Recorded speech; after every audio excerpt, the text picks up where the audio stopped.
こんにちは。おっすおっす。今回はおまけ会です。というのも前回、入手したガンダム系機体が多かったので、次回説明します。とか言ってましたが、冒頭インターミッションで説明したら無駄に長くなりすぎたので、別動画に分けました。そんなわけなので機体解説とは名ばかりの、前回入手した4機の説明をする回となります。ご了承お願いします。それでは早速行きましょう。まずはこちら、GP03 デンドロビウムだ。高めの体力、高めの走行を持つが、低めの運動性、微妙な火力、少ない強化パーツ数と、足を引っ張る要素が多めだな。また弱点として、宇宙以外の適性がないため、地上で使用する際はミノフスキークラフトの装備が必須で、実質強化パーツなしでの使用を強いられることになる。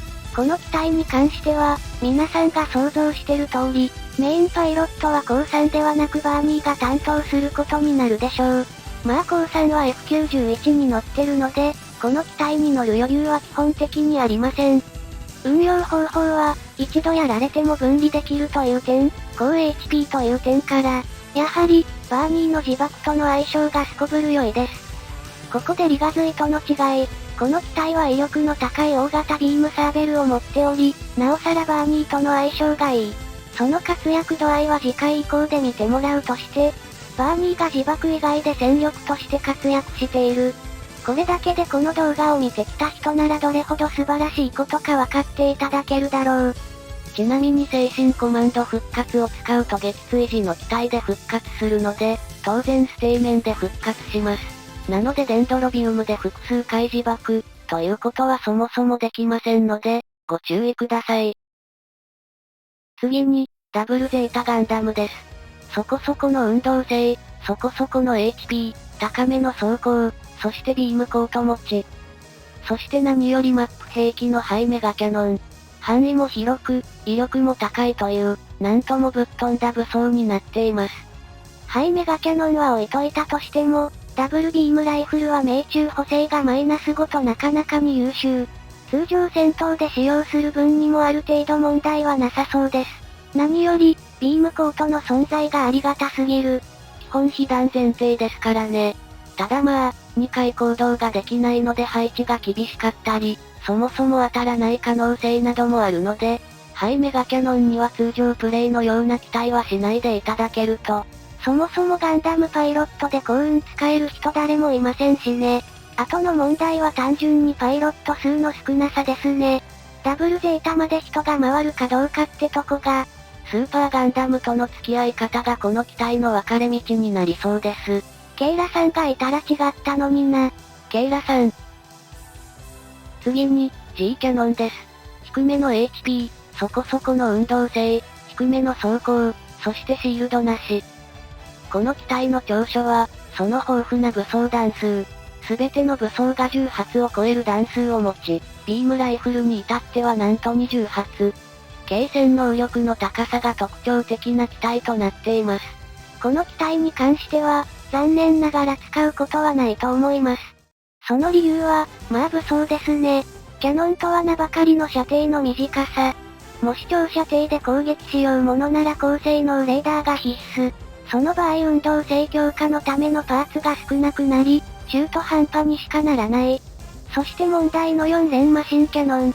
弾が12発と多いのはいいものの、マシンキャノンとは名ばかりの命中補正はマイナス10。ぶっちゃけ、ビームライフルとそう変わりはないです。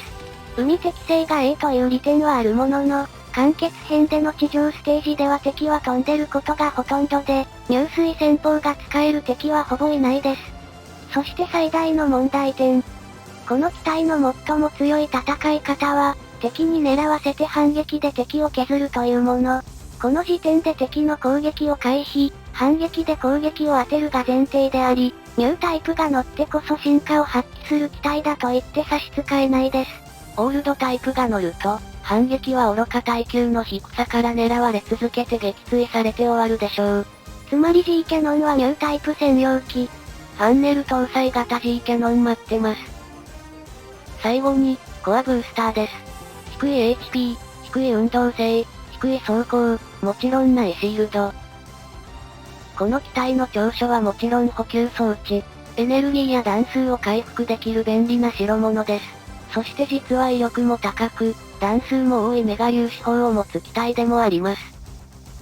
この機体に関しては、まあなんとも。というのもメタスと違う点は、補給装置を使うと気力が下がる点ですね。スーパーロボットでバンバン必殺技を打ってたり、2回行動してバンバンベスバーとかを打ってたら、当然エネルギーが切れて、気力を下げてでも補給するってパターンあると思いますが、何分そういうことに縁がない集団ですので、あまりエネルギー切れに出くわさない現状です。また大体の場合でこちらから攻めずに向こうから来てもらう戦い方をするので、地形効果でエネルギーを回復しながら戦うからというのも理由にあります。総じて、気力を下げてまで補給をする価値が、今の部隊にはないというのが全てです。また、この機体で戦闘をしよう、となった場合は、この低い運動性と低い走行が足を引っ張りすぎて、攻撃が当たらない、敵に狙われる、避けられない、撃墜されるまで見えてきます。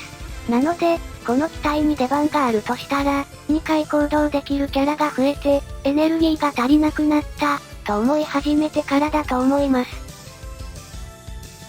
ということで、新しく手に入れた4機についてつらつらと述べさせていただきましたが、いかがでしたでしょうか。完結編では運動性の差が露骨に出すぎるので、ガンタンクのように運動性は低いけど長所で工夫する、というのはほとんど通じない環境になってきています。パイロットが強ければ通じるので、ニュータイプならできる戦法というのはあると思いますがね。ということで、おまけ動画でした。7分もシナリオの冒頭に入れるわけにはいかなかったので、別動画に分けさせてもらいました。ということで、今回はここまで。ご視聴ありがとうございました。